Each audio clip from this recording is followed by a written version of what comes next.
As someone who works with fearful dogs and has a program called the Fearless Framework, I get a lot of questions. And the most common one I get is, how do I know if it's fear or if it's just my dog being a jerk? And honestly, I will say it's one of the most misunderstood things that I deal with, because when people hear the word fearful, they picture a dog shaking in the corner, tail tucked. But that's not what I'm talking about. What if your dog isn't fearful, but they're just unsure, a little unconfident? What happens then?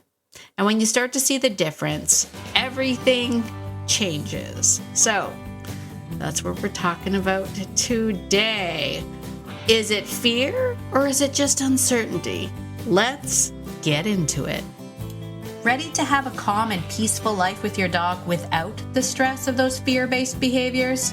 Hi, I'm Tracy, and I've been there, overwhelmed by all the conflicting dog training advice and unsure of what to do next. But now I help dog lovers like you simplify your life with your dog by building confidence naturally, fostering trust, and addressing those fear-based challenges. So, if you're ready, stop chopping those chicken wieners and let's get to it.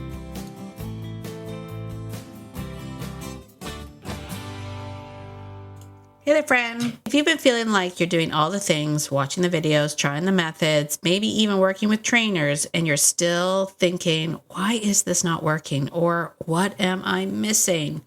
Like one day things feel okay, and then the next day you're right back with the same struggles, back to square one, and you're left second guessing yourself every time something happens. If that's you, this isn't about doing more. It's about finally understanding what's going on with your dog. So you're not guessing, you're not reacting, and you're not hoping that you're doing the right thing anymore. That's exactly what we do inside the Fearless Framework. We take away all that confusion, all the mixed messages, all the try this, do this, don't do that, and we break it down in a way that actually makes sense so you can start seeing real change. So if you're tired of trying everything and still feeling stuck, come and join us inside the Fearless Framework. Go to beyondobedience.ca/fearless, and I can't wait to get started with you. I'll see you there. Well, hello, my dog-loving friend. It is Tracy. Welcome to Beyond Obedience, the podcast. Welcome. If you're brand new, hey, nice to meet you. So glad that you are here. Are we friends in the Living Beyond Obedience group? Like, are we friends on Facebook? If you're here and you're liking this stuff, I encourage you to come on over to Living Beyond Obedience. That's a free Facebook group. We hang out there.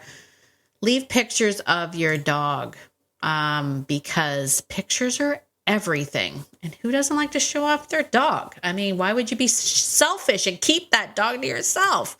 Do that. Go on over to Living Beyond Obedience. Drop a picture of your dog. All right, listen, let's get into it today because this is a good topic and I want to kind of break down some things because, as I mentioned, one of the most common questions I get is, how do I know if it's fear? Or I will get questions, especially after boot camps and whatnot, where people will go, I don't know if your program's right for me because I don't think my dog is fearful. So let's talk about it. Because, as I mentioned, when people think of fear, I think we're picturing, the stereotypical dog cowering in a corner, tail tucked, just shaking, not able to do anything. And those dogs exist. 100% those dogs exist.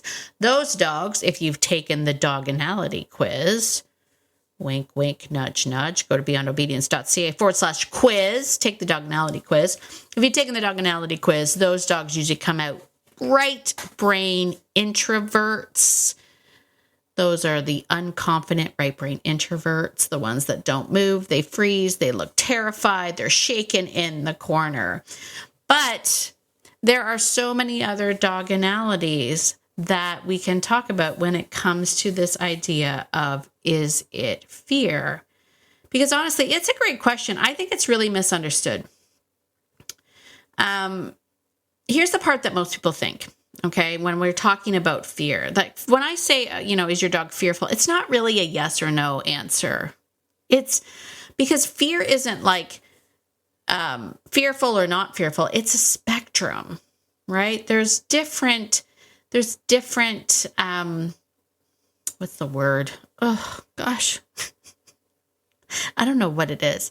You know, if you had met me in my prime, you would have been like, she's brilliant. She says smart things. Now you're just left with me going, what's the word I'm thinking about? Let's just keep it this way. It's a spectrum, right? We all know what a spectrum is. Like some dogs are going to be more fearful than others. They're going to have more classic signs of fear, whereas others, not so much. But it's not only just a spectrum. It's also situational, right? Your dog might be totally confident at home, but unsure when they're in the car. Maybe they're confident when your husband is walking them, but less confident when you're walking them. How interesting, right? Perhaps your dog is great with other dogs off leash, but reactive on leash. How interesting, right? Those are all part of the situational and the spectrum of unconfidence, right? So instead of asking, is my dog fearful or not? A better question is, where is my dog unsure? Because a lot of the behaviors that people are struggling with, like barking, lunging, acting crazy, and they think, well, that's not always fear. Sometimes that is still fear, but it's a dog that is acting a fool because they're trying to create space. They need a bit of time to process things, and it's worked before. So now they lunge and they bark and they do all the crazy because they just need people to leave them alone or that dog to go away. Right? If I do this, things will move away and it'll give me time to figure it out. That's what those dogs are doing. Still means they're unconfident. They're unsure of what to do. And this is where we get into trouble, because when we label our dogs as either fearful or not fearful, we tend to stay stuck. All of a sudden, our strange behaviors become like out of the norm. And we think, well, that's not normal. And we don't actually think about behavior as being fluid, right? I talk about this when you do take the doganality quiz. If you haven't already, take the doganality quiz. That when you get your answer, the answer is, I would say your dog's innate qualities, but that doesn't mean that they're going to stay like that. Your dog, the behavior is fluid. Your dog will be confident in some areas and not as confident in others. Right? It's more about your dog's tendency, not their identity in every single situation, because a confident dog can 100% absolutely be unsure in certain situations. In the right situations or the wrong situations, any dog can struggle. Any dog can struggle. And this is the part she says as she sighs, because I don't like to ever make people feel bad. So this is not a shame thing. But this is the part that's going to feel a little bit more uncomfortable, because sometimes your dog isn't just unsure of a situation, but they're unsure of you. Unsure of whether or not you have what it takes to handle the situation. And I don't say that to make you feel bad, friend. I really, really don't. I say that because this is actually where your power is. Because when your dog starts to feel like that, you now have data. Like, this is information for you. This is your dog telling you, in this situation, I don't feel as confident with you. I don't know if I feel as confident with you to be able to handle the situation. Right? That's where you need to work. That's the kind of stuff where we can start to go, okay, you don't trust me here. I've had that in, I think one of my first aha moments is this happened to me back when I had taken my dog Rue to a seminar, and actually it was a Nelson seminar, shocker, a seminar with Rue. And we were doing this little thing where I was sitting with her, and Rue has always been, a little bit shy and a little bit fearful. I remember when she was a puppy, I started seeing some of the fearful tendencies, and I was like, I'm going to have a fearful dog. And what have I done? Blah, blah, blah. Anyway, I went through it too. Not realizing that she was just born innately that way. It was just who she is. And there's nothing wrong with it. She's not broken. She's not a broken dog. She's perfectly fine. Anyway, so I'm at the seminar, and we were just taking a break. and we were sitting, I don't know if we were having a snack or whatever we were doing, but I was sitting in the grass and she was sitting with me, and I kind of positioned myself where I was like, I've got everything under control. And it was interesting to me because I can't remember who it was, but somebody walked by and she switched positions. She actually moved from slightly behind me to in front of me. And I remember when she did it, I was like, what?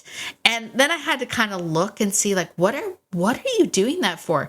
Because I had always been under this whole thing, like, I take care of my dog and she's a little bit shy and a little bit unsure. So I make sure that she's behind me, like all the stuff that I talk about here on the podcast. And all of a sudden in this particular situation, she literally was like, I don't think you have what it takes, so I need to step up. And I was like, what? Like, what? How is that possible? Anyway, it was a shocker.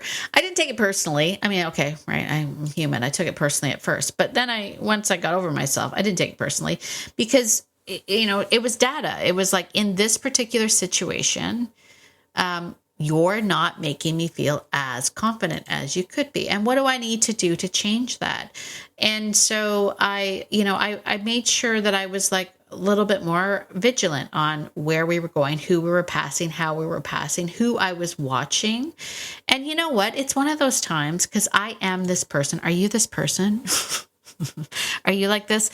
I am 100% one of those people that are like, if my dog doesn't like you, I'm going to really start to question if I should like you. Are you like that too? Where you're like, if my dog doesn't like you, I don't think I'm going to like you. Anyway, I remember thinking, I have to kind of watch that person and be, you know what? Oh my gosh. Okay, I'm not going to get into it, but oh my gosh, I just remembered who it was. That just hit me.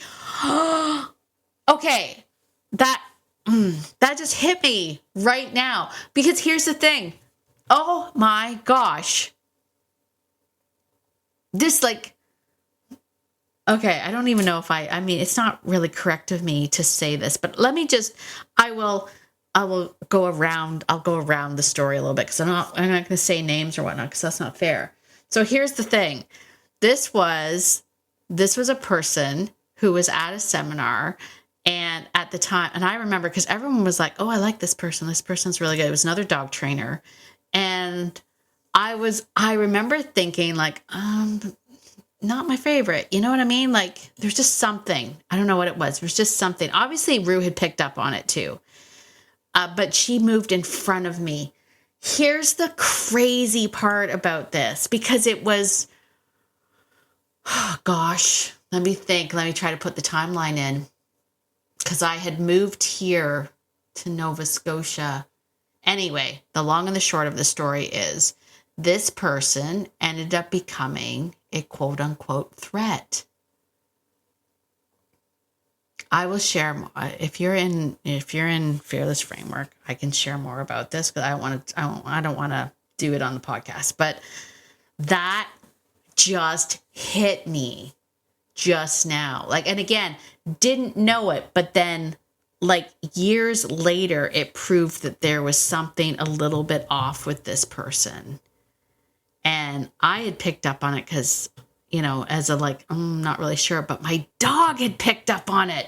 Oh, see, dogs are amazing. Dogs are amazing. I don't even know what I was talking about. Oh my gosh. I remember who it was. Okay. Never mind. What was I talking about? What am I talking about? I'm sorry. That is amazing.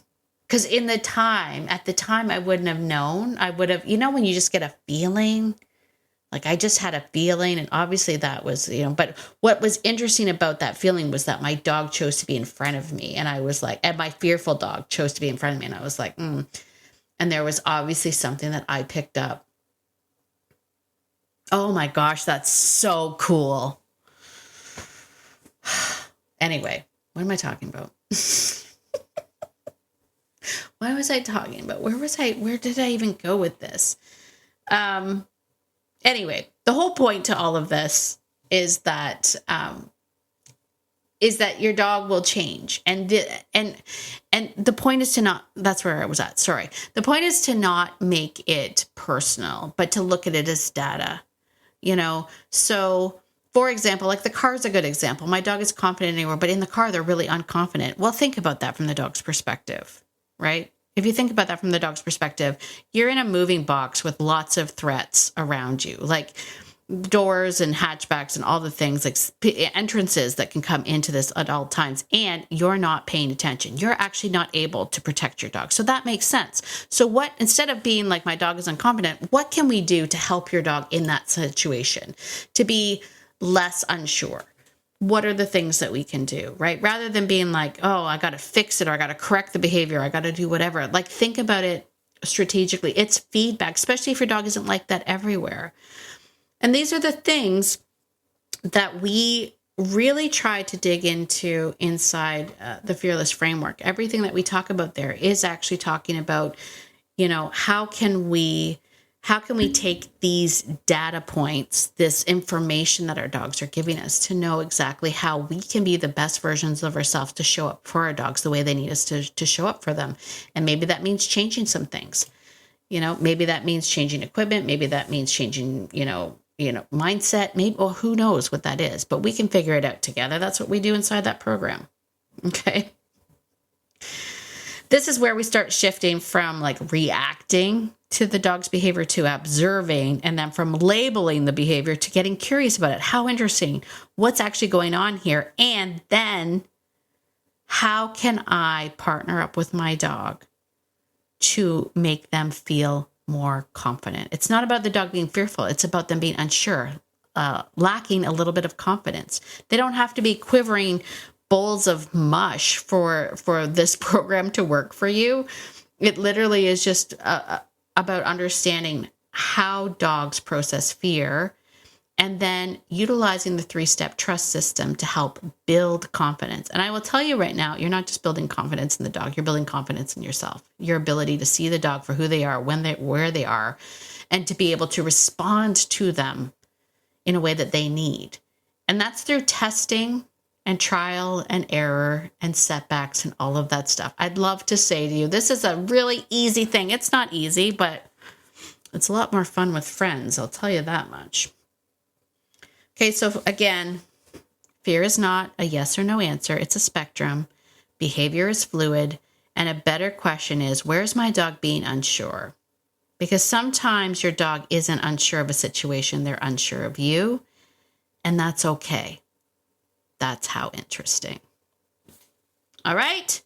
I hope that helps. Sorry, that I literally am going to get off this podcast and then send a message to my friend who was at that seminar and be like, oh my gosh, I just realized. That's literally what I'm doing right after I'm done this.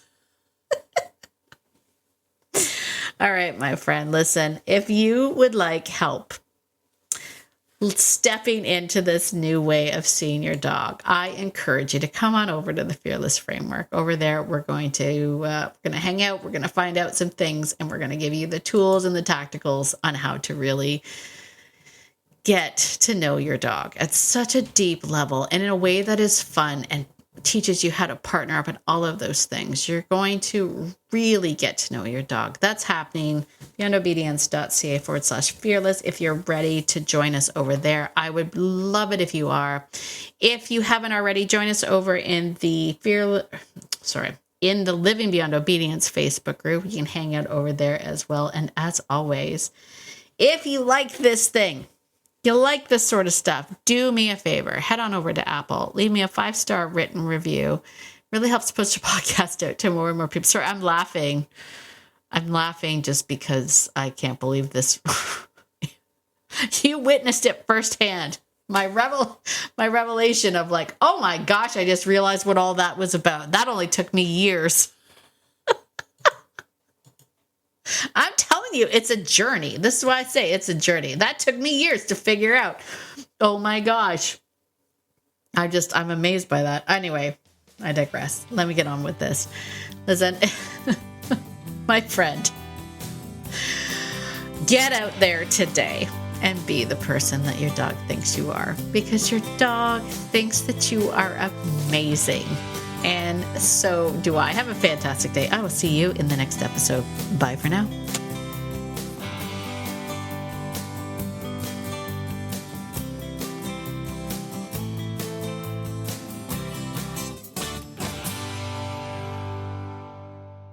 Oh, and one more thing. This podcast is meant for entertainment and education purposes only. It's not meant to replace hands-on professional training. If you are really struggling with dangerous behavior from your dog, please reach out to a professional in your area. All right, I think that's it. Bye for now.